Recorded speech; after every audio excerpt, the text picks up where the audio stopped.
Audio Jungle. Hey guys, welcome back to another video. Today we're going to be covering the medical aspect of entry into the Royal Navy. So stick around. I know you're going to like what I have for you.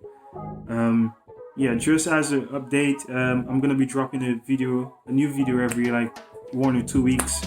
Um, you know, if you like the video, leave a like, subscribe. It helps massively to have the channel to grow. Leave a comment, just anything. And I'm starting a Patreon page as well. So if you want direct access to me to ask questions, or just general support with your application, if you're having something like that, queries, you can subscribe to my Patreon, get immediate access to me 24/7. Now let's get back to the video. Now today, as I said, it's going to be more about the medical side of the entry into the RN. Now, as of today is the 17th of January 2021. I don't think they're accepting applications at the moment, but I've known few people that have been getting through. Whether their application was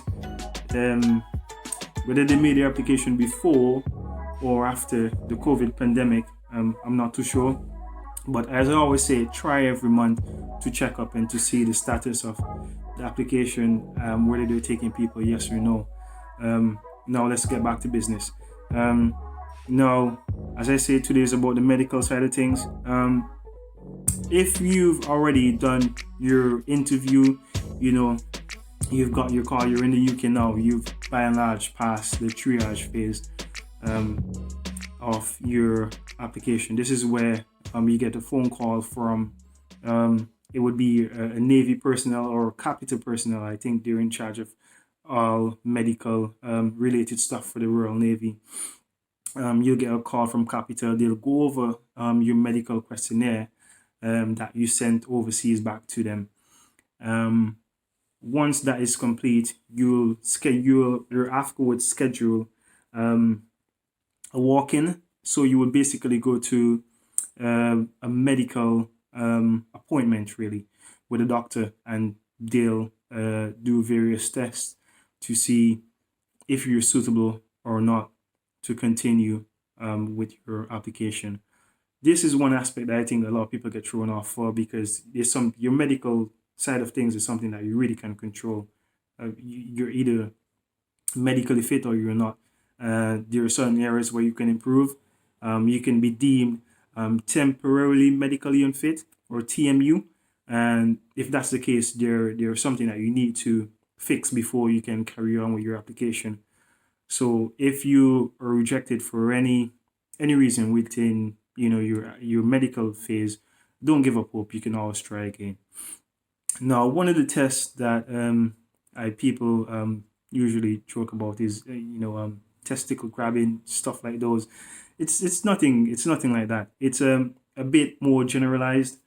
One of the tests comprises basically of a urine test.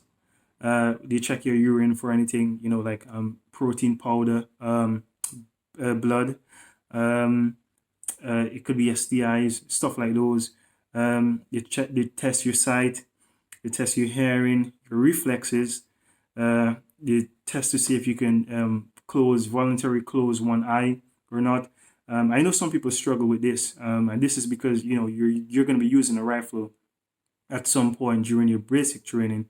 So you need to be able to close at least both your left and your right eye independently of each other, or that's you're just not gonna be able to progress with your application. Now, an additional feature is that you're gonna have to walk on your heels.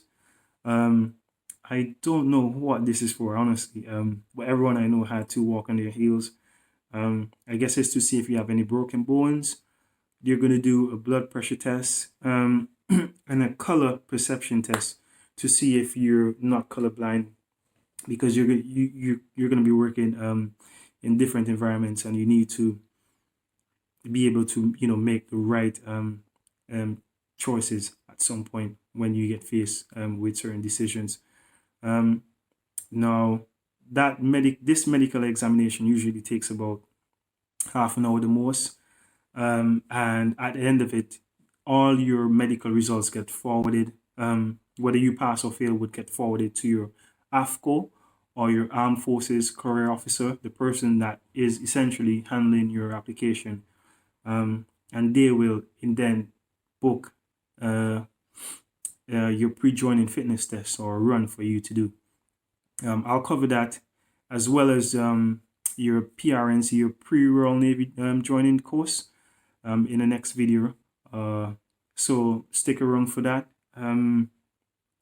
Yeah, we're gonna have a lot of fun. I know 2021 started on a bad foot, still in COVID stage, but I'm hopeful that at least sometime by March, April, when the new financial year kicks in, that the government, because that's when they hit the recruitment drive, that's when they usually go out and try to source persons to join the Royal Navy, because they have to meet a quota, a certain amount of people that they need. So I'm hopeful that around that time, they would, have that recruitment drive for Commonwealth nationals and even nationals here. I don't think that's ever stopped. But this is more specifically geared for, Commonwealth persons. But yeah, as I say, leave a like, subscribe, comment.